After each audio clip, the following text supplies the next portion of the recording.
എല്ലാവർക്കും നമസ്കാരം. നമുക്കിന്നിവിടെ പറയാനുള്ളത് ഒരു പ്രത്യേക കാര്യം നമുക്ക് നടക്കാനുണ്ട്. പക്ഷേ എന്ത് കാര്യം വിചാരിച്ചിട്ടും അല്ലെ എങ്ങനെയൊക്കെ നമ്മൾ ശ്രമിച്ചിട്ടും അത് നടക്കുന്നില്ല.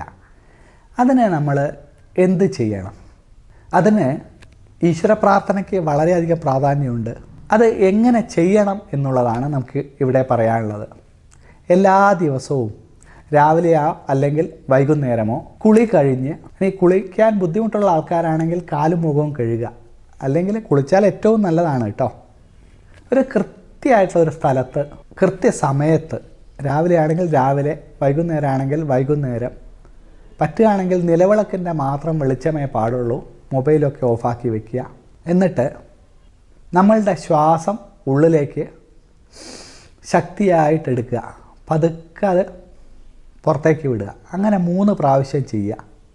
എന്നിട്ട് നമുക്ക് ഒരു ഉപാസനാമൂർത്തി ഉണ്ടെങ്കിൽ ആ നാമം ജപിക്കാം. അതല്ലെങ്കിൽ നാരായണ നാമം ഒരു 108 പ്രാവശ്യം കണക്ക് പിടിച്ച് ജപിക്കുക. 21 ദിവസം കൃത്യമായിട്ടിത് ജപിക്കുക. കൃത്യസമയത്ത് 21 ദിവസം ആവുന്നതിന് മുമ്പേ അല്ലെങ്കിൽ 21 ദിവസം കഴിഞ്ഞ ഉടനെ ഈ ഒരു കാര്യത്തിന്, നമ്മൾ മനസ്സിൽ വിചാരിച്ചൊരു കാര്യത്തിന് ഒരു പോസിറ്റീവ് റിസൾട്ട് ഉണ്ടാവും, അതുറപ്പാണ്. പക്ഷേ ചെയ്യുന്നത് കൃത്യതയോടെ ചെയ്യണം, കൃത്യസമയത്ത് ചെയ്യണം. പിന്നെ ഇത് ചെയ്യുമ്പോൾ പറ്റുമെങ്കിൽ മത്സ്യമാംസാദികൾ കഴിക്കാതിരിക്കണം. ആ ഒരു ചിട്ടയിലും ആ ഒരു വ്രതത്തിലും ചെയ്യുക.